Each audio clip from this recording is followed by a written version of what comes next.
पिछले पार्ट में हमने देखा कि बाई का घोड़ा वू जुई डीमन किंग रियल में ब्रेक थ्रू कर लेता है, जिसकी एनर्जी को देखकर एकेडमी के सारे इंस्ट्रक्टर क्विंगलन पीक पे आ जाते हैं और बीस्ट टेमिंग डिपार्टमेंट का टीचर यू डीमन को लेने के लिए बाई से लड़ाई करने के लिए तैयार हो जाता है। इस पार्ट की शुरुआत में हम देखते हैं कि यू बाई से कहता है, तुझे पता है ना मैं कौन हूँ, फिर भी मुझे मना करने की हिम्मत कर रहा है। इस डीमन को तो मैं लेकर ही जाऊँगा, मैं भी देखता हूँ तू मुझे कैसे रोकता है।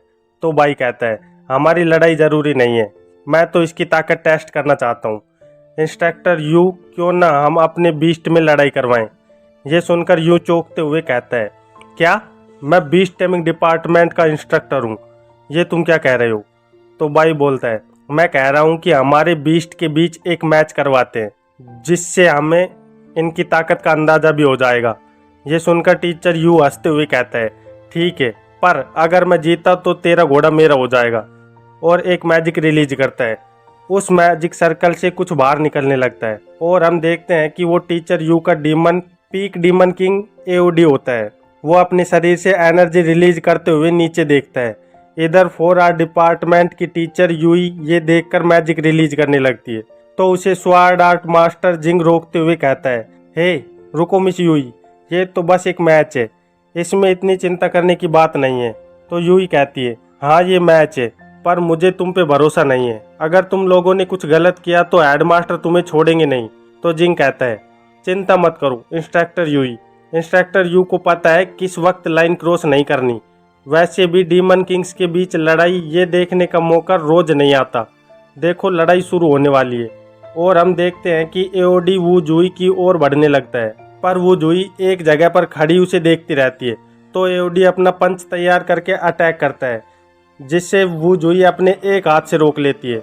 तो टीचर यू कहता है, एओडी ऐसा डीमन है जिसे मैंने ट्रेंड करके इनविंसिबल बनाया है, इसकी स्पीड और ताकत तुम्हारे डीमन से बहुत ज़्यादा है। तो बाई मुस्कुराते हुए कहता है, लगता है वो जुई भी सेम कैटेगरी की ही डीमन है, और अगर यही बात है तो देखते हैं आगे क्या होगा।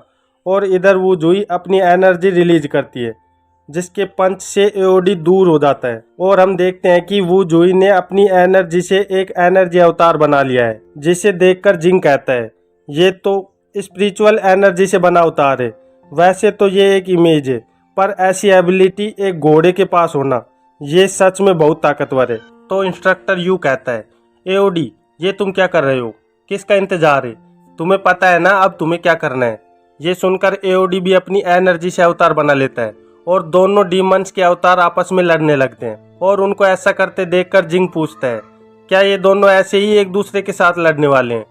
तो दूसरा टीचर कहता है, ये ताकत, स्पीड और एंड्योरेंस का टेस्ट है, अगर तुम्हें इस बारे में कुछ नहीं पता तो चुपचाप देखो। और फिर हमें कुछ देर बाद का वक्त दिखाया जाता है, जहाँ सारे दीपक बुझ गए होते हैं और जिंग दीवार के सहारे सोया होता है। तभी उसकी नींद खुलती है और वो बोलता है, विनर डिसाइड हुआ कि नहीं। तो दूसरा टीचर कहता है, हमें जल्दी ही विनर मिल जाएगा, क्योंकि एओडी की मूवमेंट अब धीरे होने लगी है, मुझे नहीं लगता अब वो ज़्यादा देर टिक पाएगा। तभी हम देखते हैं कि वो जुई के अवतार के पंच से एओडी का अवतार खत्म हो जाता है और जुई का अवतार एओडी पर अटैक करने बढ़ता है और एओडी पर लगातार वार होने लगते हैं, जिसे वो ज़्यादा देर सहन नहीं कर पाता और ज़मीन पर आकर गिरता है और टपक जाता है। तो इंस्ट्रक्टर यू एओडी को मरा देखकर गुस्से में आ जाता है और कहता है, भाई लियो चैन, क्या तुम्हें पता है कि मैंने इस डीमन को कितनी मेहनत से पकड़ा था और तूने इसे मार दिया, ये तूने अच्छा नहीं किया। तो भाई बड़े आराम से जवाब देता है, इस बात का मुझसे क्या लेना देना है, क्या तुम फिर दोबारा इसे छीनने की कोशिश कर रहे हो। और वो जुई का सर सहलाते हुए कहता है, तुमने आज अच्छा काम किया। ये सुनकर इंस्ट्रक्टर यू गुस्से से एक मैजिकल वेपन बनाने लगता है कि तभी उनके बीच एक बड़ा घंटा आकर गिरता है, जो इंस्ट्रक्टर येन ने गिराया था। फिर येन कहता है, इंस्ट्रक्टर के बीच लड़ाई एकेडमी के रूल्स के खिलाफ है, वैसे अगर तुमने कोई शर्त लगाई और हार गए तो अपनी हार को मान लेना चाहिए। इंस्ट्रक्टर यू, क्या तुम बीस्ट टेमिंग डीमन डिपार्टमेंट के प्राइड को ऐसे ही नज़रअंदाज करोगे। तो इंस्ट्रक्टर यू कहता है, मैच की भी एक सीमा होती है, मैच में ओवरबोर्ड नहीं जाना चाहिए था, इसने मेरे डीमन किंग को मारा है, तो मुझे इसका एक्सप्लेनेशन चाहिए। तो येन कहता है, क्या अब तुम सच में लूजर जैसी बातें कर रहे हो। और इंस्ट्रक्टर नहीं कहता है, क्या तुम ये चाहते हो कि मैं हेडमास्टर को तुम्हारी रिपोर्ट करूं। फिर हेडमास्टर ही डिसाइड करेंगे कि आगे क्या करना है। और इंस्ट्रक्टर यू ही बोलती है, वैसे भी हेडमास्टर वापस एकेडमी आ गए हैं, अगर इंस्ट्रक्टर यू ऐसे ही करते रहे तो मुझे हेडमास्टर को इस बात के बारे में जानकारी देनी होगी। ये सुनकर इंस्ट्रक्टर यू शांत हो जाता है और अपने वेपन को गायब करते हुए कहता है, ठीक है, मैं समझ गया, तुम सारे एक जैसे हो। और वहाँ से उड़कर जाते हुए कहता है, बाई लियो चैन, मैं इसे कभी नहीं भूलूंगा, तुम्हें इसकी कीमत चुकानी पड़ेगी। तो बाई उसे जाता देख कहता है, अरे जाने से पहले मेरा दरवाज़ा तो ठीक कर जाते। और तीनों इंस्ट्रक्टर को थैंक यू करते हुए कहता है, तुम तीनों ने मेरे लिए आवाज़ उठाई, उसके लिए आपका शुक्रिया। तो नी कहता है, स्वाड आर्ट और बीस्ट टेमिंग डिपार्टमेंट बहुत समय से पावर में है, इसलिए हम आपको थैंक यू कहना चाहते हैं कि तुमने हमारे बिहाफ पे काम किया। तो भाई कहता है, मेरी कहाँ हिम्मत कि मैं किसी के लिए कुछ करूं, वो तो मैं अपने परिवार को नुकसान होते नहीं देख सकता, इसलिए मैंने ये सब किया। तो नी ये सुनकर यू से कहता है, भाई अब समझदार हो गया है और एक अच्छा आदमी है जो अपने परिवार का ध्यान रखता है। तुम्हें क्या लगता है जूनियर यू? तो यू शर्माते हुए कहती है, इस बात से मेरा क्या लेना देना। फिर यैन वहां से जाते हुए कहता है, अब यहाँ कोई प्रॉब्लम नहीं है, तो मैं और इंस्ट्रक्टर नी भी वापस जाते हैं। अगर मैं जल्दी वापस नहीं गया तो मेरा एलेक्जर ठंडा हो जाएगा। और नी कहता है, ठीक है, तो हम जा रहे हैं, अब तो तुम दोनों खुश हो ना। और वहां से चला जाता है। तो बाई कहता है, इंस्ट्रक्टर नी की मजाक करने की आदत नहीं जाएगी। तभी वो जूही बोलती है, ब्रोदर भाई, मुझे अब नींद आ रही है, मैं सोना चाहती हूँ। तो भाई उसे कहता है, ठीक है, आज तुमने बहुत मेहनत की है, तो जाओ अपने सोने के लिए एक कमरा देख लो और अच्छे से आराम करना। तो वो ओके कहकर वहाँ से चली जाती है। तभी इंस्ट्रक्टर यू बाई को पीछे से पकड़कर खींचते हुए कहती है, अब यहाँ सिर्फ हम दोनों ही हैं, क्या तुम्हें हमारी डील के बारे में याद है? तो बाई कहता है, क्या? तो यू कहती है, तो अब मैं अपना वादा पूरा कर रही हूँ। और बाई को किस करने लगती है और पूरा वातावरण रोमांटिक हो जाता है। इसी के साथ इस चैप्टर का अंत हो जाता है। इस पार्ट की शुरुआत में हम देखते हैं कि यूई किस करने के बाद शर्माने लगती है और अपना भाई नादान बच्चे की तरह यूई को देखने लग जाता है, जैसे उसे कुछ पता ही नहीं कि यहाँ क्या हुआ है। तो यूई शर्माते हुए कहती है, ये मेरी सबसे प्रीशियस चीज है जो मैंने आज तुम्हें दी है, कैसा लग रहा है? तो भाई बात बदलते हुए कहता है, तुम यहाँ सिर्फ इसी के लिए तो आई नहीं हो, तो बताओ क्या चाहती हो मुझसे?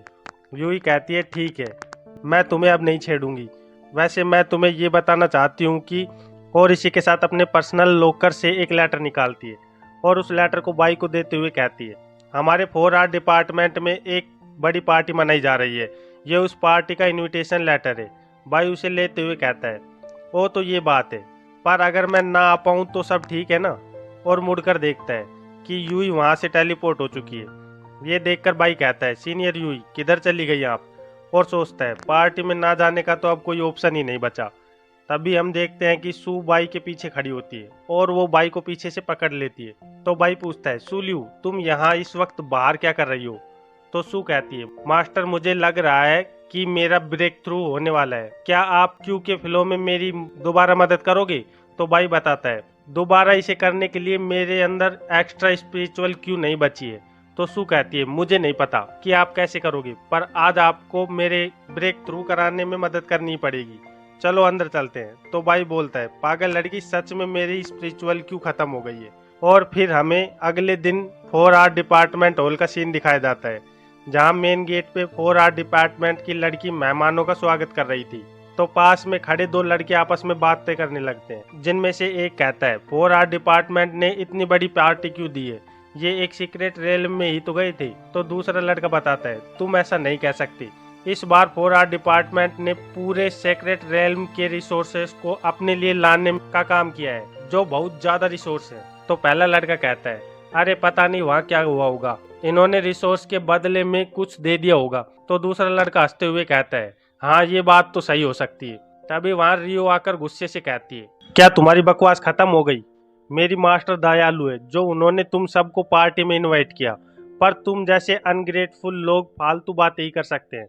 वैसे भी तुम जैसे लोग बातें बनाने के अलावा कुछ भी नहीं कर सकते। ये सुनकर उन लड़कों को भी गुस्सा आ जाता है और वो बोलते हैं, तेरी जैसी 4R डिपार्टमेंट की कमजोर लड़की की हिम्मत कैसी हुई जो हमसे ऊंची आवाज में बात करो, हम 4R डिपार्टमेंट से हैं। तो रियो भी गुस्से से कहती है, क्या तुम कुत्ते 4R डिपार्टमेंट से हो? ये तो ऑब्वियस सी बात है, तुम जैसे लोग ऐसे डिपार्टमेंट से ही हो सकते हो। तो वे लड़के गुस्से से अटैक करने के लिए अपनी तलवारें निकालते हुए कहता है, तेरी हिम्मत कैसे हुई हमारे डिपार्टमेंट की बेइज्जती करने की, तू तो अब गई। और रियो भी अपना जेड फ्लूट निकालते हुए कहती है, तुम दोनों को अभी पता नहीं है कि तुम्हारे एक्शन का क्या फल होने वाला है। आज मैं तुम दोनों को सबक सिखाऊंगी। तभी वहाँ कोई मैजिक करते हुए कहता है, तुम सभी वहीं रुक जाओ। और हम देखते हैं कि वो दोनों लड़के मैजिक रोप से बन जाते हैं। ये करने वाली इंस्ट्रक्टर यूई होती है और यूई कहती है, तुम्हें पता है ना कि डिसाइपल का आपस में ड्यूल करना एकेडमी में मना है, फिर तुम ये क्या कर रहे हो। तो रियो कहती है, मास्टर ये आपके बारे में गलत बोल रही थी। तो यूई कहती है, अच्छी डिसाइपल बनो और पहले अपने फ्लूट को अंदर रख दो। तो वो दोनों लड़के एक दूसरे की ओर देखकर प्लान बनाने लगते हैं और उनमें से एक कहता है, हम प्रोटेस्ट करते हैं। सीक्रेट रेल में जितने रिसोर्स मिले हैं उन्हें सिर्फ 4 आर्ट डिपार्टमेंट नहीं रख सकती। तो दूसरा लड़का कहता है, ये सही कह रहा है, वैसे भी अगर रिसोर्स 4 आर्ट डिपार्टमेंट रखेगा तो ये रिसोर्स की बर्बादी होगी। क्या ये सही है। ये सुनकर वहाँ मौजूद बाकी स्वॉर्ड आर्ट डिपार्टमेंट के डिसाइपल कहते हैं, हाँ ये सही बात है, अगर लीडर ही गलत काम करेगी तो उसकी डिसाइपल भी तो गलत ही करेगी। यूई ये सब सुनकर कहती है, हाँ ये तो सही है कि डिसाइपल अपने मास्टर की बात मानते हैं। और उन सभी पर मैजिक करते हुए पूछती है, ये सब तुम्हारे मास्टर जिंग के कहने पर बोल रहे हो ना। तुम अपनों से बड़ों की इज्जत नहीं करते और उनके बारे में बकवास बातें करते हो, तुम्हें तो सजा देनी ही पड़ेगी। और स्वॉर्ड आर्ट के सभी डिसाइपल पर मैजिक पंच पड़ने लगते हैं। तभी वहाँ कोई आता है और कहता है, आप सही कह रही हैं इंस्ट्रक्टर यूई, पर अगर बात रिसोर्स की है तो बीस्ट टेमिंग डिपार्टमेंट भी ऐसा ही सोचता है कि सारे रिसोर्स आपके पास नहीं होने चाहिए। तो मेरे पास एक सुझाव है। ये बोलने वाला बीस्ट टेमिंग डिपार्टमेंट का एल्डर ही सैंग होता है, जो आगे कहता है कि कैसा रहेगा कि तुम 90% रिसोर्स फैंगू माउंटेन में एकेडमी को सौंप दो, जहाँ से उन्हें और डिपार्टमेंट में बांट दिया जाएगा जिन्हें इनकी जरूरत है। ये सुनकर रियो गुस्से से कहती है, कौन नहीं जानता ये बात कि एकेडमी के रिसोर्स हमेशा स्वॉर्ड आर्ट और बीस्ट टेमिंग डिपार्टमेंट ही ले लेता है। ये रिसोर्स हम अपनी कड़ी मेहनत से इकट्ठा करके लाए हैं, तो हम तुम्हें क्यों दें। तो हीसंग कहता है, तो तुम पूछ रही हो क्यों। और अपनी एनर्जी रिलीज करते हुए कहता है, क्योंकि इस दुनिया में सिर्फ ताकत की ही कीमत है और तुम जैसे लोग तो सिर्फ यूजलेस इंस्ट्रूमेंट ही बजाते हो। तभी हम देखते हैं कि एक हाथ गिटार के तारों को हिलाता है और कहती है, किसने कहा कि इंस्ट्रूमेंट फालतू की चीज है। और हम देखते हैं कि वे मैजिकल वायर जाकर ही और स्वॉर्ड आर्ट के डिसाइपलों के गर्दनों पे बन जाती है। तो ही कहता है, ये कैसी जादूगरी है। और हम देखते हैं कि बाई किसी लड़की के साथ आया होता है, उनके पास वो गिटार जैसी चीज भी होती है। तो बाई कहता है, सीनियर यूई, रास्ते में एक काम आ गया था तो हम थोड़ा लेट हो गए, मैं इसके लिए माफी चाहता हूँ। और बाई के पास में खड़ी लड़की कहती है, हेलो इंस्ट्रक्टर यूई, आपसे मिलकर खुशी हुई, मेरा नाम जीलिंग है। ये सुनकर रियो चौंक जाती है और कहती है, क्या तुम जीलिंग हो। तो जीलिंग मुस्कुराते हुए कहती है, मेरी पहले की स्किन एक पेंटिंग टेक्निक थी, असलियत में मैं ऐसी दिखती हूँ। जीलिंग वही लड़की होती है जिसकी लड़ाई 4 आर्ट डिपार्टमेंट से सीक्रेट रेल में हुई थी। तो इंस्ट्रक्टर यूई कहती है, पर तुम तो स्पिरिचुअल प्रिजन में कैद थी, फिर तुम यहाँ कैसे आई। तो बाई कहता है, वो मैं हूँ जिसने इसे आजाद करवाया, क्योंकि इससे जो जानना था वो मैंने जान लिया है, अब इसे मैं ट्रेन करने वाला हूँ, तो ये आगे कभी मुसीबत खड़ी नहीं करेगी। मैंने इसे जेल से इसीलिए छुड़वाया क्योंकि इसकी कल्टीवेशन में बहुत अच्छी क्वालिटी देखी है, जो 4 आर्ट डिपार्टमेंट के लिए फायदेमंद साबित हो सकती हैं। तो अगर यूई बुरा न माने तो इसे मैं तुम्हारे अंडर में छोड़ना चाहता हूँ। तो जीलिंग भी हाँ करते हुए कहती है, जो बाई कह रहा है वो सही है। और यूई कहती है, ठीक है, ये कोई बड़ा मसला नहीं है, इस वक्त इम्पोर्टेंट बात यह है कि पहले इन्हें छोड़ दिया जाए, अगर ये सच में मर गए तो ये मेरे लिए अच्छा नहीं रहेगा। और हम देखते हैं कि ही और 4 आर्ट डिपार्टमेंट के डिसाइपल बेहोश हो चुके हैं। तो जीलिंग फिर से गिटार बजाती है और मैजिकल वायर गायब हो जाती हैं, जिसकी वजह से वे सारे लोग जमीन पर गिरने लगते हैं। ये देखकर बाई कहता है, जीलिंग तुम्हें ध्यान रखना चाहिए, अगली बार थोड़ी कम शक्ति दिखाना। और जीलिंग सॉरी कहने लगती है। तो बाई मजाक करते हुए कहता है, सीनियर यूई, वैसे अगर हम इन्हें मरे सूअरों की तरह देखें तो इनकी क्या कीमत मिल सकती है। और जीलिंग डरते हुए कहती है, ये अभी भी सांस ले रहा है, अभी नहीं मरा है ये। और सोचती है, बाई मेरे साथ दोबारा टॉर्चर तो नहीं करेगा। और हम देखते हैं कि उन सभी बेहोश डिसाइपलों को कोई बाहर ले जाने लगता है। और हेल्पर लड़की कहती है, इंस्ट्रक्टर यूई, ये लास्ट है, हमारा काम अब खत्म हुआ। तो यूई कहती है, तुमने आज बहुत काम किया है, तो बाहर से स्पिरिचुअल स्टोन कलेक्ट कर लेना। और वो हेल्पर थैंक यू बोलकर चली जाती है। तो बाई कहता है, सच में इंस्ट्रक्टर जिंग ने एक अनएक्सेप्टेड गिफ्ट भेजा था। और यूई कहती है, स्वॉर्ड आर्ट और बीस्ट टेमिंग डिपार्टमेंट एकेडमी के फेस हैं, ये तो जाहिर सी बात है कि वो दादागिरी तो करेंगे ही। तभी आसमान से नीली रोशनियां बाई और यूई के पास आने लगती हैं। तो बाई उसे अपने हाथ में लेते हुए बताता है, ये तो हेडमास्टर के पेपर क्रेन मैसेंजर हैं, जिनमें हेडमास्टर का मैसेज होता है कि माउंटेन एंट्रेंस पे प्रॉब्लम खड़ी हो गई है, तो सभी इंस्ट्रक्टर जल्दी से यहाँ पहुँचो। इस पार्ट की शुरुआत में हम एकेडमी का एंट्रेंस पोर्टल देखते हैं, जहाँ कुछ लोग गुट बनाकर खड़े होते हैं और एकेडमी की ओर से एक स्वॉर्डमैन मास्टर जिंग खड़ा होता है, जो कहता है कि किसकी इतनी हिम्मत हुई जो एकेडमी की टेरिटरी में आकर प्रॉब्लम खड़ी करने की जरूरत कर रहा है।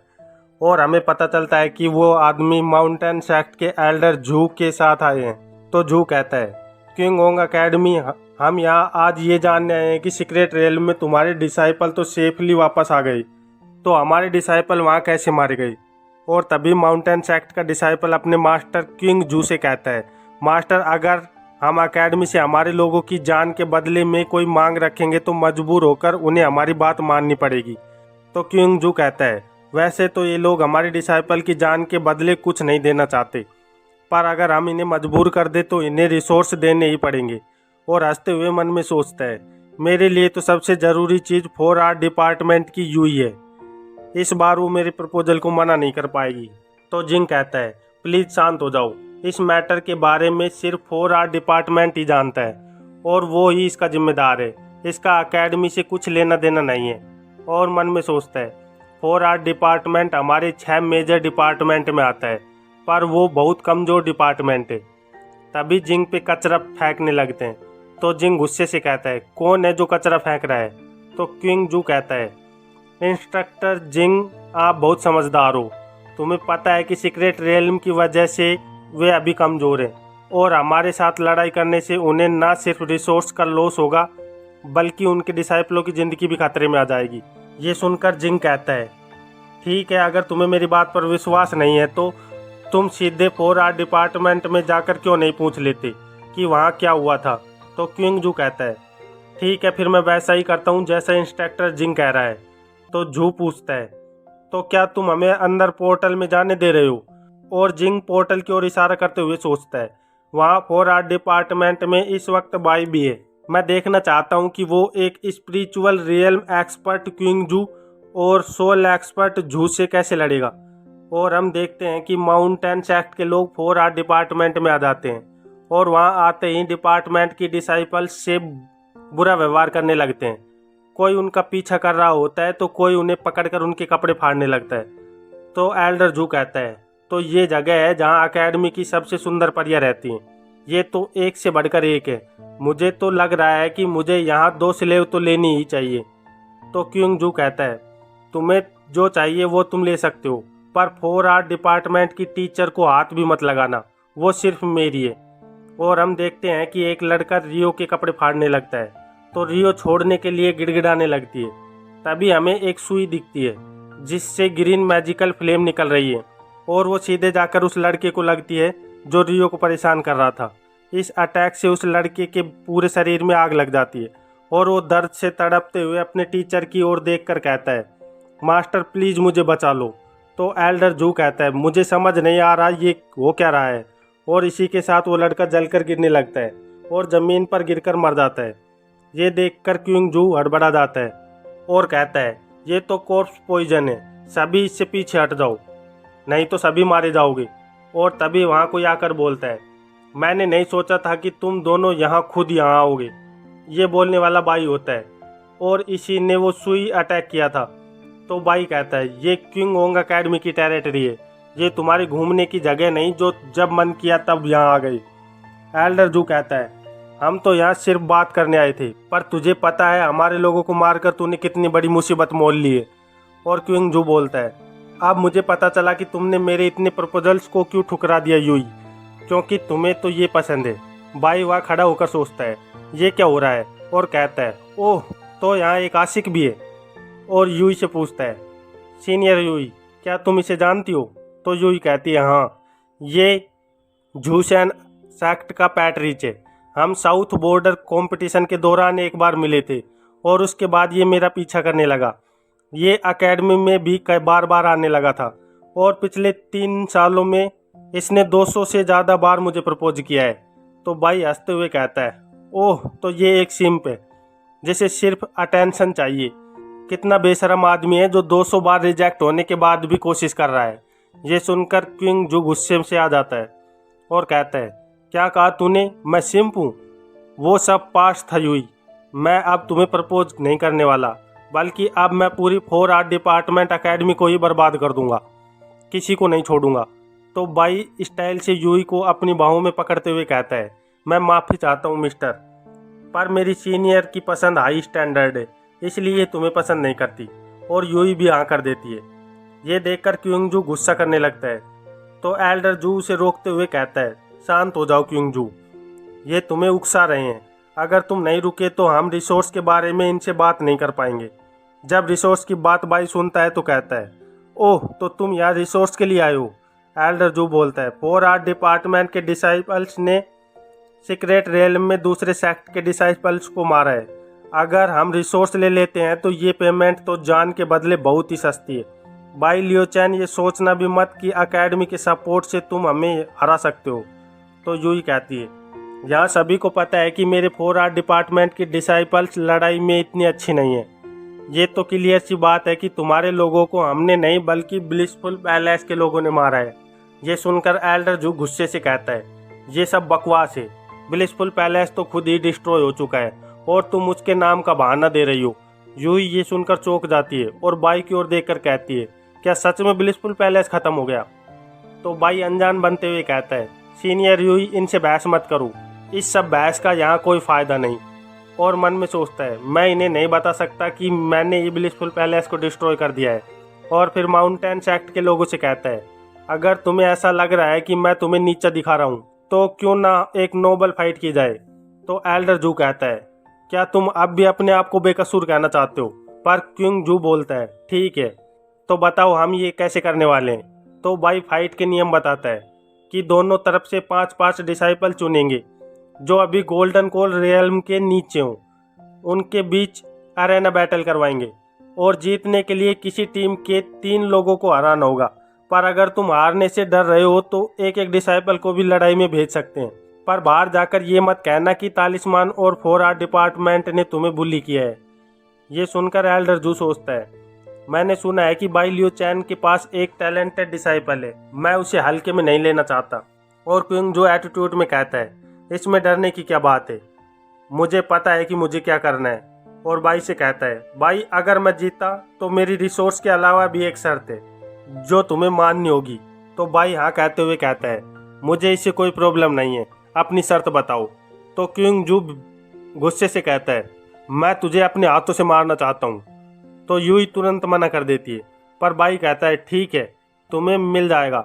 और यूई कहती है, अगर तुम बाई को मारना चाहते हो तो तुम्हें पहले मुझे मारना होगा। और बाई बोलता है, कौन कहता है कि ये मुझे मार पाएंगे? तभी क्विंग जू बोलता है, जीना और मरना एक साथ, ये भी ठीक है, तो मैं तुम दोनों को इस साथ मार दूंगा। पर फिर बाई कहता है, तो इसे बराबर करने के लिए अगर मैं जीता तो? और एक डेविल लुक के साथ कहता है, मुझे तेरी गर्दन के ऊपर का सर चाहिए। इस पार्ट की शुरुआत में हम देखते हैं कि मैच शुरू हो गया है और ग्राउंड में धूल ही धूल होती है। धूल के शांत होने पर हमें पता चलता है कि पहला मैच 4 आर्ट डिपार्टमेंट हार गए हैं। वहाँ अनाउंस होता है कि पहले मैच के विजेता जूसेन सेक्ट का चैंग यूजू है। ये देखकर जूसेन सेक्ट के डिसाइपल खुशियां मनाने लगते हैं और कहते हैं, सीनियर ब्रदर यूजू बहुत ताकतवर है, उससे ये कमजोर लड़कियां कहाँ जीतने वाली है। इधर क्विंग जू भी बाई को कहता है कि इंस्ट्रक्टर भाई, अच्छा यही रहेगा कि तुम अभी हार मान लो। अगर तुम मेरे सामने नील डाउन करके थोड़ा कुत्ते की तरह भौंक कर दिखाओगे तो मैं तेरी जिंदगी बख्श दूंगा। पर बाई उसे इग्नोर करते हुए रियो को बोलता है, यून रियो, अब तेरा नंबर है, जाओ और जीतने की कोशिश करना। तो रियो भी कहती है, आप चिंता मत करो मार्टियल अंकल, मैं अपनी बेइज्जती नहीं करवाऊंगी और अपनी पूरी ताकत से लड़ूंगी। ये सुनकर क्विंग जू कहता है, तू अभी मरने वाला है, फिर भी इतना शांत कैसे है? पर जब बाई दोबारा उसे इग्नोर कर देता है तो क्विंग जू मन में सोचता है, इसकी इतनी हिम्मत कि ये मुझे इग्नोर कर रहा है। एक बार ये हार जाएगा तो एकेडमी का हेडमास्टर भी इसको नहीं बचा पाएगा। तभी हम देखते हैं कि 4 आर्ट डिपार्टमेंट की यूई और सू साथ में आ रहे हैं। तो उन्हें देखकर बाई कहता है, आखिरकार तुम आ ही गई यूई। तो यूई बताती है कि हेडमास्टर को कोई काम आ गया था तो वे यहाँ नहीं आ पाएंगे, बाकी के सारे इंस्ट्रक्टर जल्दी ही यहाँ पहुँच जाएंगे। तो रियो कहती है, मास्टर आप और इंस्ट्रक्टर बाई यहाँ बातें करो, तब तक मैं कुछ लोगों को हराती हूँ। तो क्योंग जू यूई को बोलता है, सुनो यूई। और यूई पूछती है, क्या हुआ, कुछ गलत हुआ है क्या? तो क्योंग जू कहता है, यूई तुम्हें पता है कि 4R डिपार्टमेंट हमारे सामने कुछ नहीं है, अभी भी देर नहीं हुई है, तुम पीछे हट सकती हो। तो यूई वहाँ से जाते हुए कहती है, इससे कोई फर्क नहीं पड़ता, मैं अपने डिसीजन पे दोबारा नहीं सोचती, वैसे भी मुझे नहीं लगता कि मेरी डिसाइपल हारने वाली हैं। तो क्योंग जू कहता है, पागल मत बनो, क्यों तुम इस बाई के चक्कर में आकर बिना कारण के मरना चाहती हो? पर बीच में सू बाई को कहती है, मास्टर आप फिर से कुछ अच्छा खा रहे हो। तो यूई मुझे भी ट्राई करने दो कहकर बाई के हाथ का खाना खाने लगती है। यूई को खाते देख सू भी बाई से कहती है कि मास्टर क्या मैं भी खा सकती हूँ? तो बाई उन्हें और खाना दिखाते हुए कहता है, हाँ यहाँ हमारे पास बहुत है, ये हम सब के लिए काफ़ी रहेगा। और फिर हमें ग्राउंड का सीन दिखाया जाता है जहाँ स्लैश अटैक हो रहे हैं और हम देखते हैं कि उन अटैक की वजह से रियो के सारे कपड़े फट जाते हैं। तो चैंग यूजू कहता है, मिस हार मान लो, तुम्हारे लिए यही फायदेमंद रहेगा।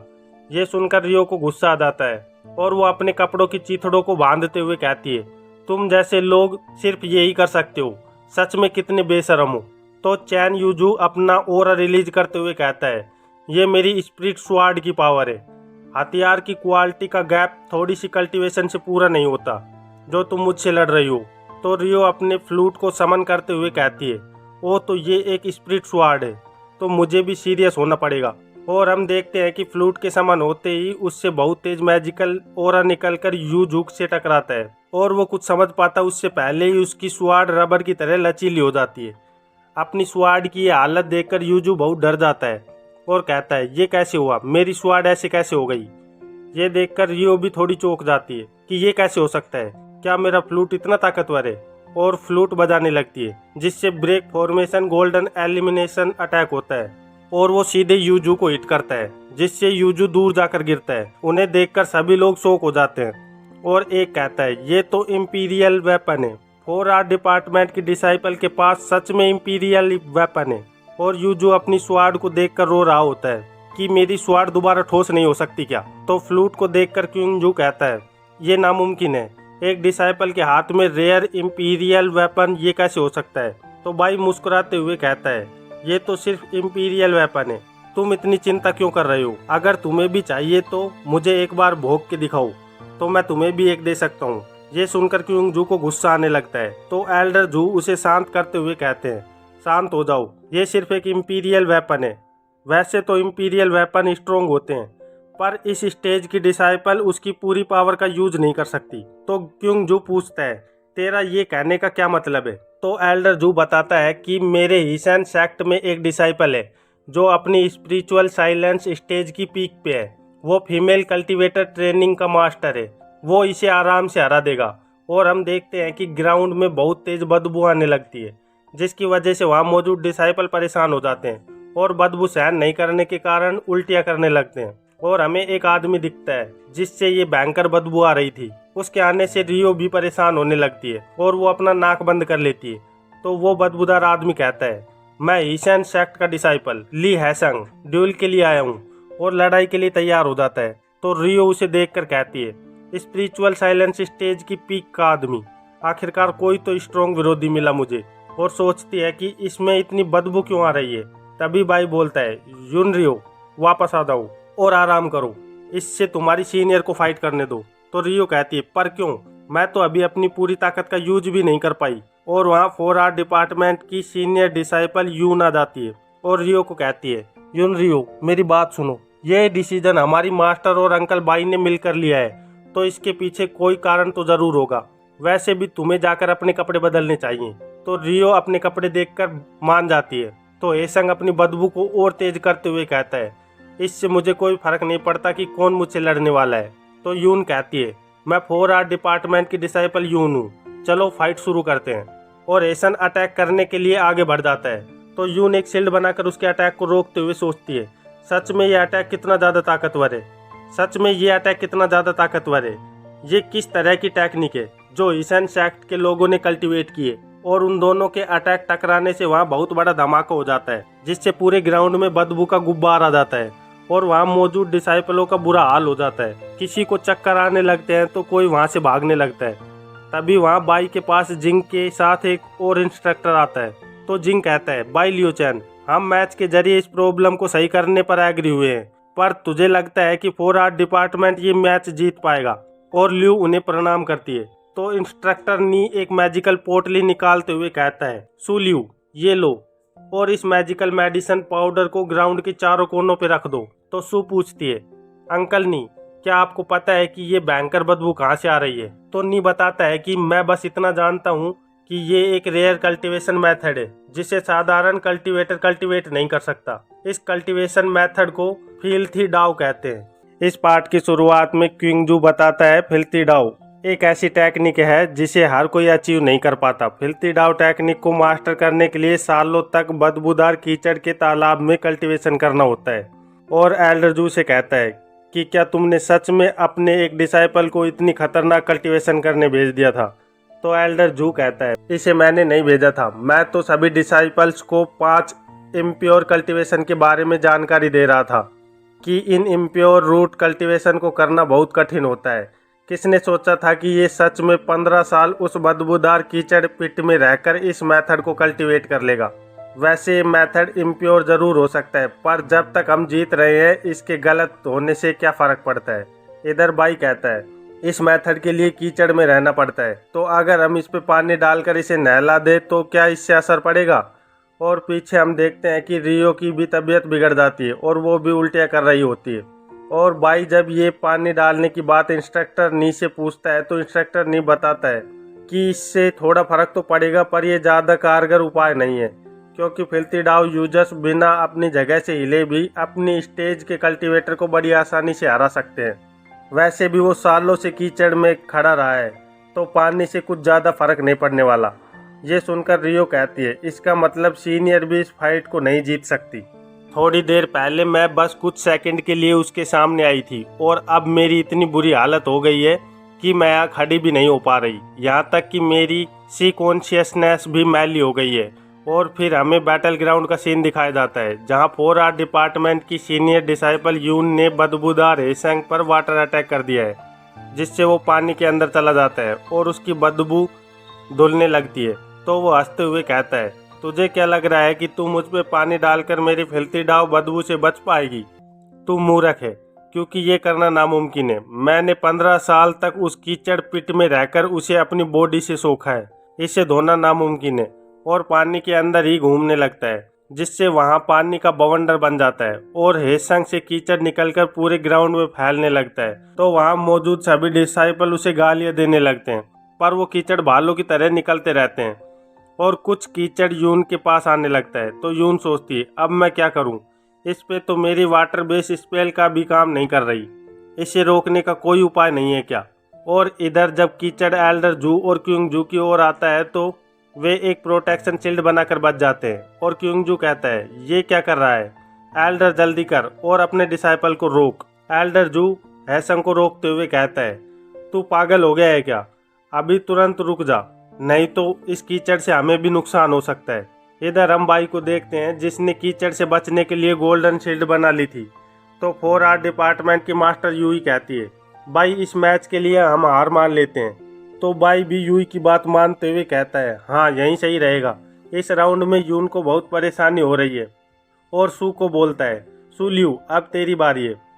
तो सू कॉन्फिडेंस के साथ कहती है, मास्टर ये सब मुझ पे छोड़ दो, आपकी डिसाइपल इन छोटे मोटे चैलेंजों से नहीं घबराती, मैं इसे जरूर हरा दूंगी, आप चिंता मत करो। ये सुनकर पास में खड़ा जिंग कहता है, औरतें सच में यूजलेस होती हैं, नो वंडर कि ये लोग 4 आर्ट डिपार्टमेंट को कल्टीवेटर नहीं एक्टर समझते हैं। जिंग को ऐसा कहते देख बाई को गुस्सा आ जाता है और वो एक स्पेल का यूज करता है, जिसकी वजह से कीचड़ का एक हिस्सा जिंग की ओर आ जाता है।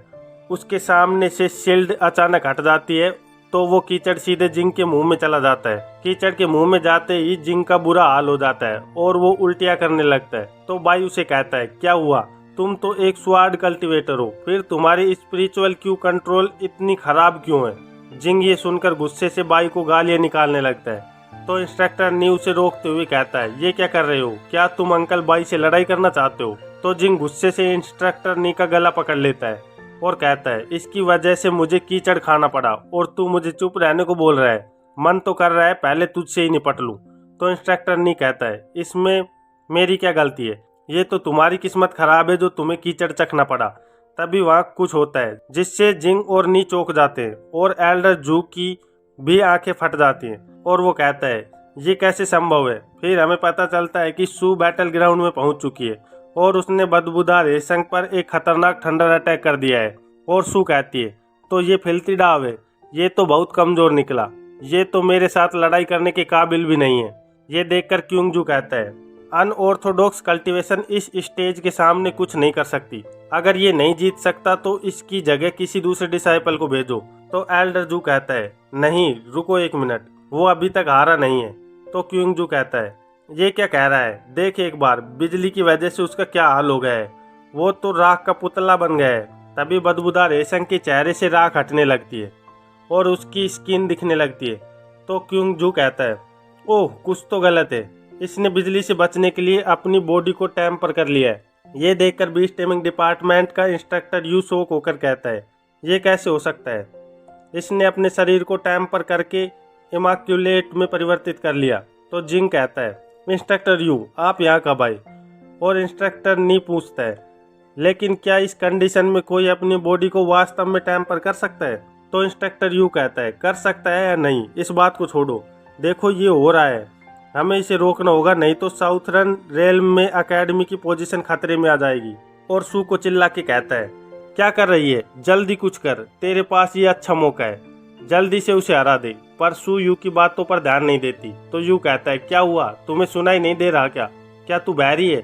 और चौंकते हुए कहता है ये क्या कर रही है, दुश्मन के सामने इस वक्त ये कल्टीवेशन कर रही है। और हम देखते हैं कि सू बैटल ग्राउंड में बैठकर ध्यान में चली जाती है जिससे उसके शरीर से ओरा निकलने लगता है। तो इंस्ट्रक्टर यू बाई को कहता है बाई लियो चैन क्या तुमने अपने डिसाइपल को ये फालतूगिरी सिखाई है, ये कितनी मूर्ख है। तो बाई कहता है क्या तुमने जिंग को कीचड़ खाते नहीं देखा, या फिर तुम भी थोड़ा चखना चाहते हो। तो इंस्ट्रक्टर यू को बहुत गुस्सा आता है पर वो इस वक्त कुछ नहीं कर सकता क्योंकि वहाँ पे बहुत से एकेडमी के इंस्ट्रक्टर मौजूद होते हैं। तो वो अपने गुस्से को पी जाता है और एल्डर जू उन्हें कहता है तुमने तो अब देख लिया है कि फिल्थी डाव मेथड से बॉडी कितनी स्ट्रोंग हो जाती है, तुम्हें अभी घबराने की जरूरत नहीं है क्योंकि जब मैं वापस जाऊंगा तो अपने सारे डिसाइपल्स को फिल्थी डाव बना दूंगा और जब ऐसा होगा तो तुम्हारे साथ पूरी एकेडमी घबराएगी। अभी के लिए सब ठीक है तो घबराने की जरूरत नहीं है।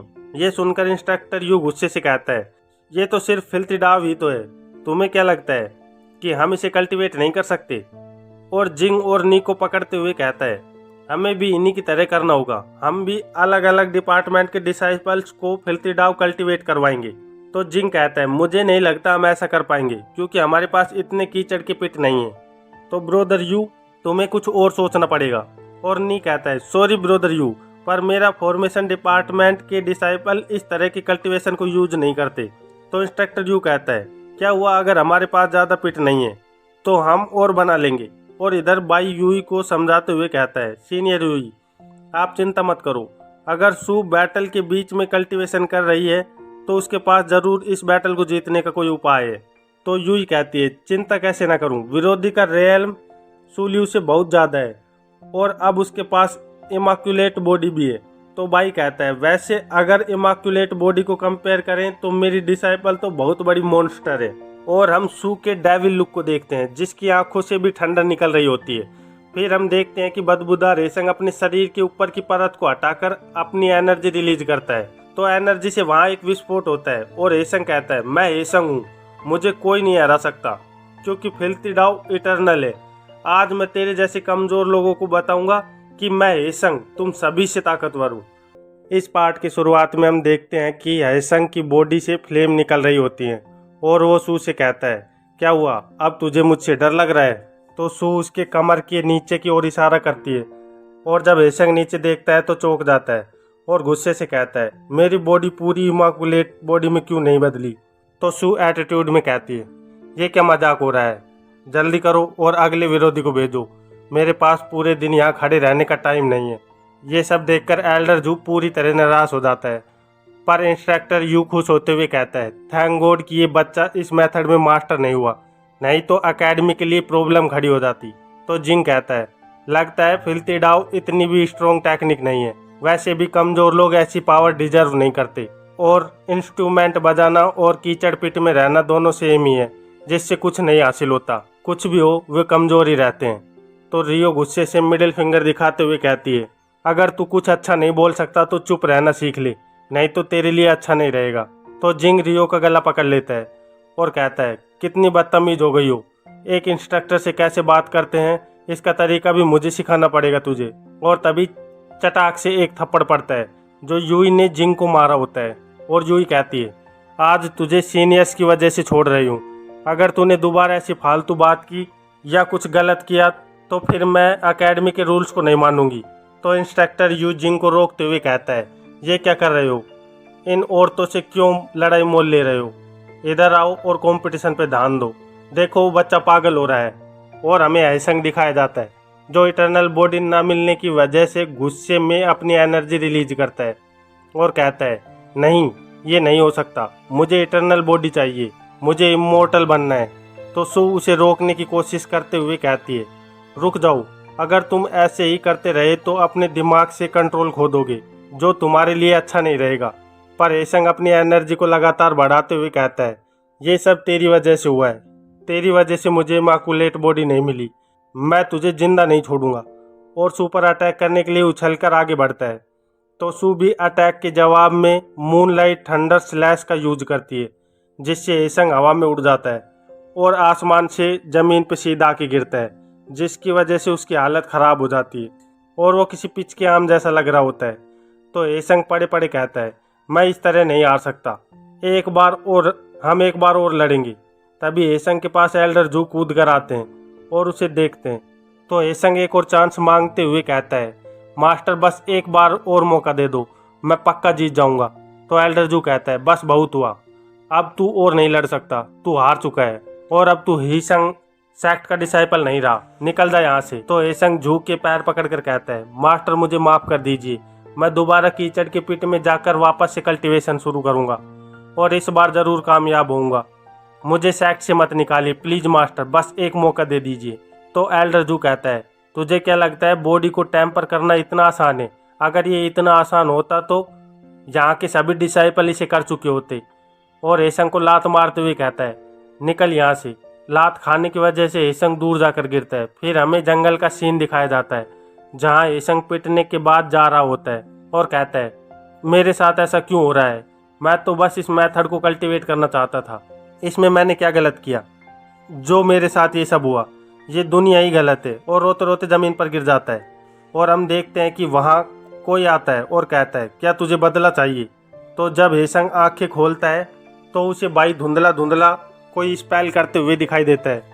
वो स्पेल 3 स्टार हेवनली तालिस्मान रूनमुर रेजुएशन होती है, जिसकी वजह से हैसंग की सारी चोटें ठीक होने लगती हैं। तो हैसंग अपने शरीर को चेक करते हुए कहता है, ये कैसे हुआ, मेरे सारे घाव ठीक हो गई। तो बाई उसे कहता है, बस ये ही नहीं, मैं तुझे एक टेम्पर्ड बॉडी भी दे सकता हूँ, पर ये तुझ पे डिपेंड करता है कि तुझे बदला चाहिए कि नहीं। तो हैसंग पूछता है, पर आप मेरी मदद क्यों करना चाहते हो, आप तो हमारे विरोधी एकेडमी के मास्टर हो। तो बाई बताता है कि हम दोनों सेम हैं, क्योंकि मैंने भी इस फीलिंग को एक्सपीरियंस किया है कि कैसा लगता है जब हम दूसरों के द्वारा यूज करके फेंक दिए जाते हैं। ये सुनकर हैसंग कहता है, नामुमकिन, ये कैसे हो सकता है, सब जानते हैं कि बाई लियोचैन को स्वर्ग का आशीर्वाद मिला है, फिर आपको कौन यूज कर सकता है। तो बाई कहता है, तुझे विश्वास करना है तो कर, नहीं तो छोड़। और वहाँ से जाते हुए कहता है, अगर तुझे बदला नहीं चाहिए तो ऐसा दिखाना कि जैसे मैं यहाँ पर था ही नहीं और हमारी कभी कोई बात नहीं हुई है। बाई को जाते देख हैसंग सोचता है, जो भी हो पर ये मेरी हेल्प कर सकते हैं और वैसे भी मेरे पास विश्वास करने के अलावा और कोई रास्ता भी नहीं है जिस पे मैं जा सकूं। और फिर बाई को रोकते हुए कहता है, इंस्ट्रक्टर बाई प्लीज़ रुको। और बाई के सामने घुटनों पे आ जाता है और कहता है, मैं ली हैसंग इंस्ट्रक्टर बाई से गाइडेंस की रिक्वेस्ट करता हूँ, प्लीज़ मुझे बताओ कि मुझे क्या करना है। तो बाई खुश होते हुए कहता है, नॉट बैड, तुझे सिखाने में कोई नुकसान नहीं है। तो हैसंग खड़े होकर पूछता है, इंस्ट्रक्टर बाई हमें कब से शुरू करना है। तो बाई कहता है, इतनी जल्दबाजी की ज़रूरत नहीं है, पहले एक काम करो, अपनी पैंट उतारो। ये सुनकर हैसंग घबरा जाता है और कहता है, क्या मेरी पैंट उतारूं? इंस्ट्रक्टर बाई ये मत कहना कि आप अब ऐसा करेंगे। इस पार्ट की शुरुआत में हम देखते हैं कि बाई हैसंग से कहता है, क्या हुआ, जल्दी से अपनी पैंट उतार दो। तो एसंग शर्माते हुए कहता है, इंस्ट्रक्टर भाई ये मेरा पहली बार है तो ज़रा ध्यान से। ये सुनकर भाई को गुस्सा आ जाता है और वो एसंग को पीटते हुए कहता है, मैं तुझे सिर्फ कपड़े उतारने के लिए इसलिए कह रहा हूँ ताकि मैं तेरी फिजिकल बॉडी टेम्परिंग को देख सकूँ। क्या तेरे दिमाग में भी कचरा भर गया है उस कीचड़ पिट में रह रहकर। तो एसंग माफ़ी मांगने लगता है और भाई कहता है, मैं सिर्फ तेरी फिजिकल बॉडी को चेक करूँगा और अगर अब ऐसी वैसी बात की तो तुझे यहीं छोड़ जाऊँगा। तो एसंग सर झुकाकर कहता है, मैं बहुत शर्मिंदा हूँ, मेरी गलत फहमी की वजह से मैं आपसे माफ़ी मांगता हूँ, और अपने कपड़े उतार देता है। तो भाई उसके शरीर को बारीकी से देखता है और कुछ सोचकर एसंग को वापस कपड़े पहनने को कहता है और कहता है, अब मैं तेरे अंदर अपनी स्पिरिचुअल क्यू डालने वाला हूँ, तो इससे थोड़ी तकलीफ हो सकती है तो कुछ देर सहन करना। और फिर हमें बैटल ग्राउंड का सीन दिखाया जाता है जहाँ एक बहुत बड़े फॉर्मेशन के बीच सू लियू खड़ी होती है और उसके सामने एक लड़की होती है जो इस फॉर्मेशन को बना रही होती है। और हमें बताया जाता है कि इस लड़की का नाम झूली है जो गोल्डन कोर रेल्म की अर्ली स्टेज पे होती है। और फिर झूली कहती है, मेरी किलिंग एरे के सामने तो इनैट कल्टीवेटर्स भी नहीं टिक पाते, तो तू क्या ही कर लेगी। तेरी भलाई इसी में है कि तू अभी हार मान ले, कम से कम तेरी जान तो बच जाएगी। तो सूलियो अपनी थंडर एनर्जी क्यों रिलीज करते हुए कहती है, तुम्हारा सेक्ट कितना बेशर्म है। मुझे यकीन नहीं हो रहा कि उन्होंने सच में एक गोल्डन कोर से ऊपर के डिसाइपल को लड़ाई के लिए भेज दिया, जबकि फाइट के रूल्स में पहले ही बताया था कि गोल्डन कोर रेल्म के नीचे के डिसाइपल ही फाइट में भाग ले सकते हैं। तो झूली हंसते हुए कहती है, हम जीतने के लिए कुछ भी कर सकते हैं, क्योंकि जंग में कुछ भी गलत नहीं होता और जीतना ही एकमात्र तरीका होता है। और 9 पैलेस किलिंग एरे फॉर्मेशन को एक्टिव कर देती है, जिससे उसकी एनर्जी बदलकर ड्रैगन का रूप लेने लगती है और सूलियो पर अटैक करने आगे बढ़ती है। और सूलियो इस अटैक को अपनी ओर आते देखती है। तो इंस्ट्रक्टर ने बताता है कि इस लड़की ने अपने अटैक के पीछे छिपकर किलिंग एरे को बना लिया है, ये तो चीटिंग है। अब जब ये किलिंग एरे बनकर कंप्लीट हो गया है तो मुझे डर है कि सूलियो पक्का ही हार जाएगी। तो इंस्ट्रक्टर यूही कहती है, ऐसे नाजुक मौके पर जूनियर बाई कहाँ चला गया। और जिन कहता है, मैं शर्त लगाता हूँ कि जब बाई को लगा कि उसकी डिसाइपल हारने वाली है तो वो यहाँ से भाग गया, क्योंकि शर्त के मुताबिक उसे अपनी जान देनी पड़ेगी। तो यूही कहती है, अगर हम हार गए तो मुझे इन्हें अपने सारे रिसोर्स देने पड़ेंगे। जो भी हो, मैं बाई को कोई नुकसान नहीं पहुँचने दूंगी, चाहे उसके लिए मुझे 4 आर्ट डिपार्टमेंट के पास जितने भी रिसोर्स है वो सारे ही उसे क्यों न देने पड़े, और साथ में मैं भी क्यों ना क्योंग के हाथों में चली जाऊं, पर मैं बाई को कोई नुकसान नहीं पहुंचने दूंगी। तो क्योंग ये सुनकर कहता है, यूई क्या तू मेरे प्रपोजल को हाँ करने के बारे में सोच रही है। तभी वहाँ बाई आता है और कहता है, सीनियर यूई आपको ऐसा कुछ कहने या करने की कोई ज़रूरत नहीं है, ये इस काबिल नहीं है कि ये आपको अपना बना सके। और वहाँ एक हीरो स्टाइल में लैंडिंग करता है, जैसे किसी सुपर हीरो मूवी का हीरो, जिसकी वजह से एक पत्थर जाकर सीधे क्योंग के मुंह पे लगता है और वो चक्कर आने की वजह से अपना संतुलन खो देता है। तो एल्डर जू उसे संभालते हुए उसकी हालत के बारे में पूछता है कि वो ठीक तो है ना। और भाई बोलता है, जो भी हो, जब तक सूलियो हार नहीं मानती तब तक इस मैच का परिणाम डिसाइड नहीं हो सकता। तो इंस्ट्रक्टर नहीं कहता है, ये किलिंग एरे फॉर्मेशन बहुत ज़्यादा खतरनाक है, मेरी हाई कल्टीवेशन की वजह से मैं इसे अपनी ब्रूट फोर्स की हेल्प से तोड़ सकता हूँ, पर डिसाइपल सू का रेल्म अपने प्रतिद्वंदी से कई लेवल कम है, मुझे डर है कि वो इस 9 पैलेस किलिंग एरे फॉर्मेशन को नहीं तोड़ पाएगी। तो भाई बताता है कि वैसे तो सूलियो फॉर्मेशन एरे डिपार्टमेंट से नहीं है, पर अगर बात आती है फॉर्मेशन एरे को संभालने की तो मुझे पता है कि उसे कोई नहीं हरा सकता।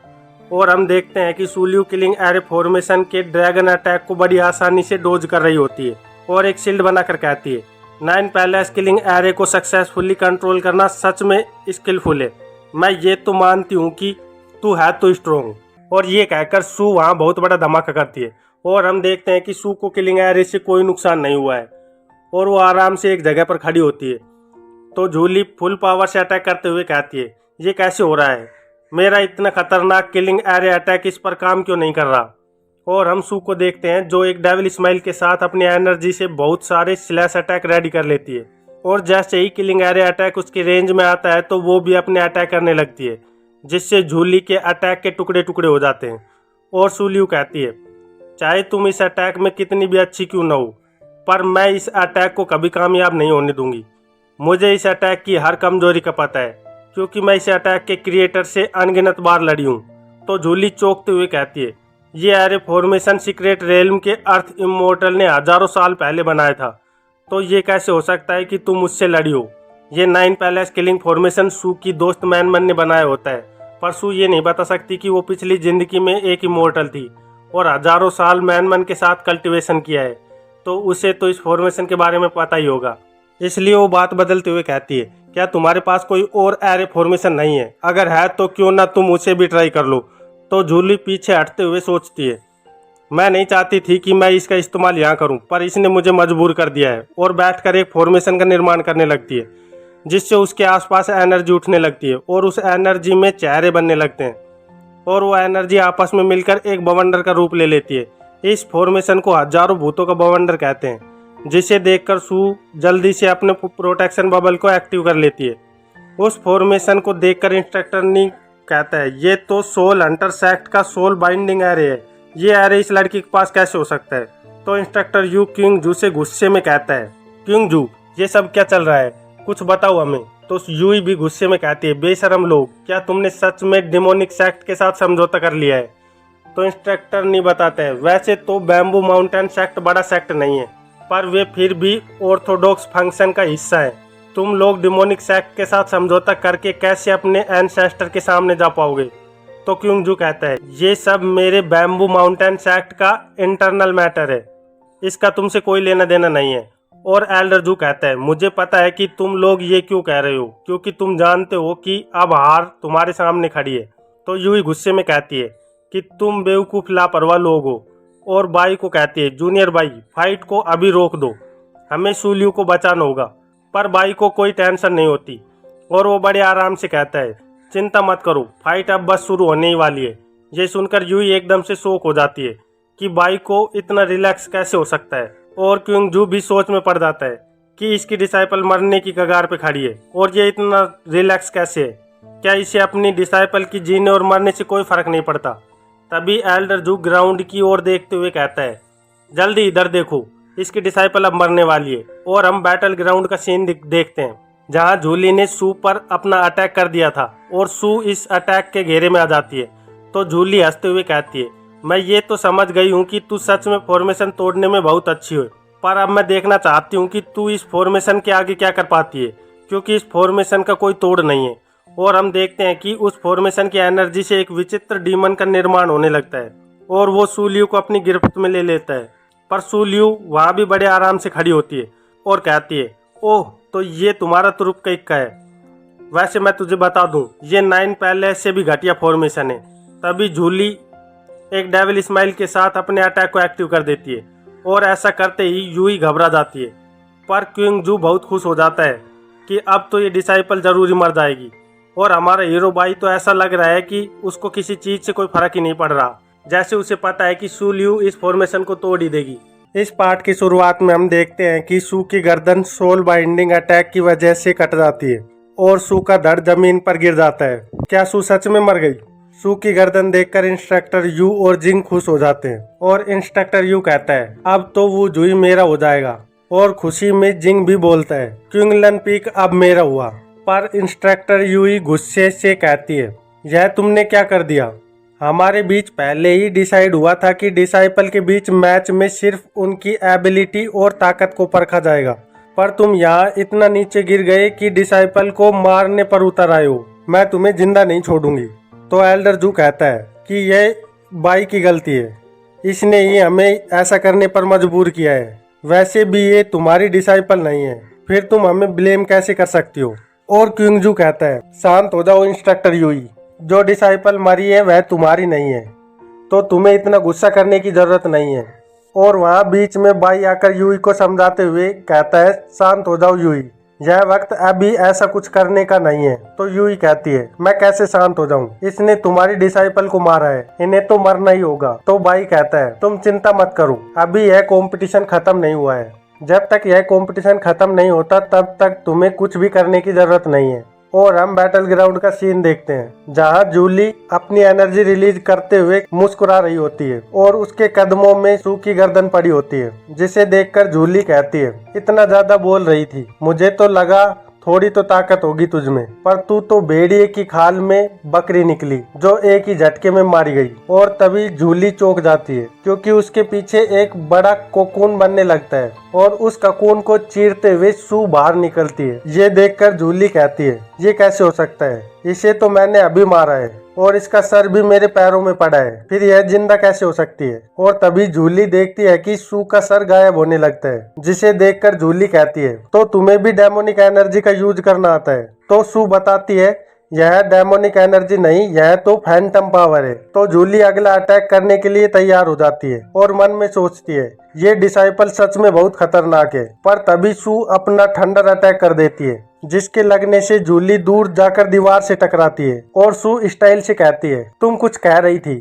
मैंने सुना नहीं, क्या दोबारा बोल सकती हो। और हम देखते हैं कि अटैक की वजह से जूली बुरी तरह घायल हो जाती है, उसके पूरे शरीर से करंट निकल रहा होता है। फिर वहाँ अनाउंसमेंट होती है, माउंटेन एकेडमी की जूली पैरालाइज हो गई है और अब वह फाइट कर नहीं सकती, इसलिए सू को विजेता घोषित किया जाता है। और हम देखते हैं कि सू के मुंह से कोकोन के रेस से निकल रहे होते हैं। फिर हमें पास्ट का सीन दिखाया जाता है, जहां मैंग सू को एक ककून देते हुए कहती है, यह मेरा फ्रोजन ककून है, इसे खा लो, जब भी तुम मौत की कगार पर खड़ी होगी तो मैं तुम्हें बचा लूंगी। और उस ककून की वजह से ही सू इस वक्त जिंदा होती है। यह सब देखकर क्विंग जू शॉक हो जाता है और कहता है, ये कैसे हो सकता है, एक अर्ली स्टेज की गोल्डन कोर डिसाइपल इतनी ज्यादा पावरफुल कैसे हो सकती है, इन्होंने जरूर कोई चीटिंग की है, नहीं तो ये हो ही नहीं सकता कि इस अटैक से कोई भी जिंदा बच पाए। तभी वहाँ बाई आता है और कहता है, तो अब जब मैच का फाइनल डिसीजन आ ही गया है और मैं जीत चुका हूँ, तो हम शर्त की बात कर लेते हैं, जो तुम्हें देना है वो तुम अब मुझे दे सकते हो। तो तुम खुद ही मरना चाहोगे या फिर इसमें मैं मदद करूं। तो क्विंग जू डरते हुए कहता है, हम सभी साउथ एकेडमी के सेक्ट के हैं, क्या तुम सच में हम सबको मारना चाहते हो। और एल्डर जू डरते हुए कहता है, यह सब कुछ इसका किया धरा है,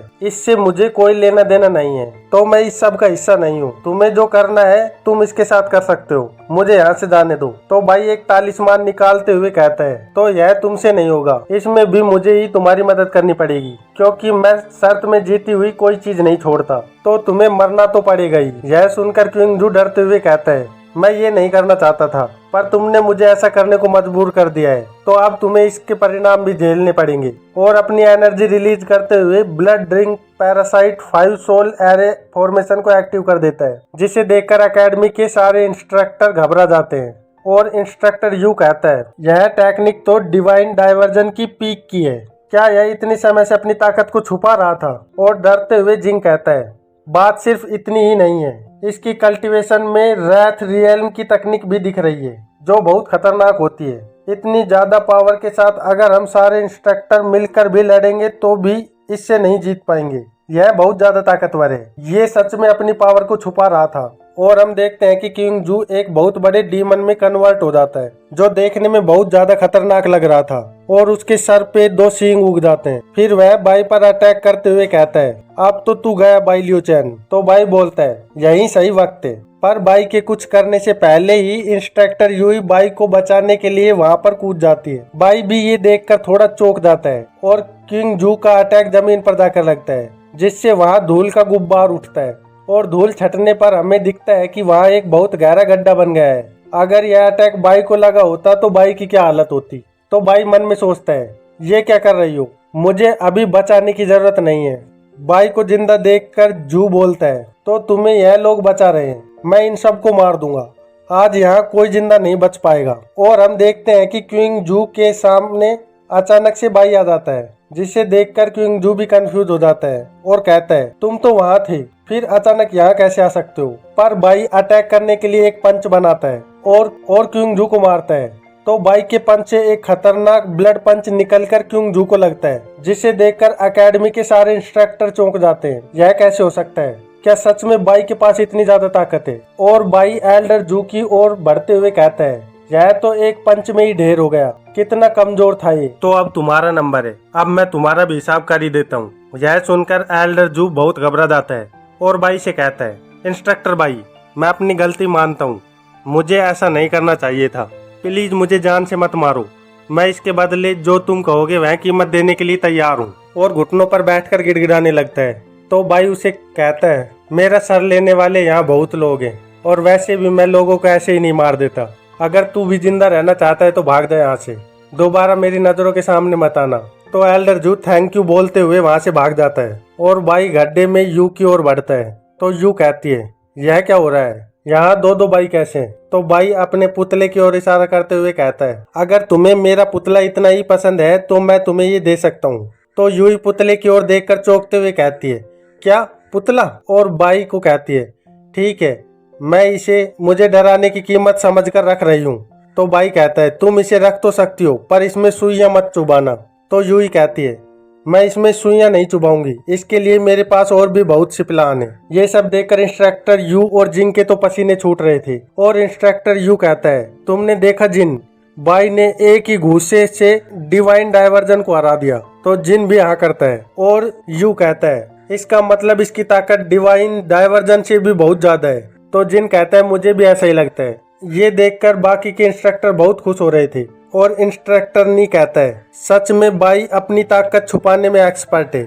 आज ये होने के बाद किसी के लिए तो मुसीबत खड़ी होने वाली है। और इंस्ट्रक्टर यू और जिंग की ओर देखकर मुस्कुराने लगता है। तो इंस्ट्रक्टर यू और जिंग वहां से चुपचाप निकलने लगते हैं। तो इंस्ट्रक्टर नी कहता है, क्या हुआ, तुम कहाँ जा रहे हो? तो जिन बताता है कि मैं अपने कुत्ते को खाना देना भूल गया, मुझे उसे समय पर खाना देना होगा, नहीं तो उसे बहुत दिक्कत हो जाएगी। और वहां से चुपचाप निकल जाते हैं। बाकी के इंस्ट्रक्टर यही बात कर रहे होते हैं कि सच में बाई का पंच कितना ताकतवर था।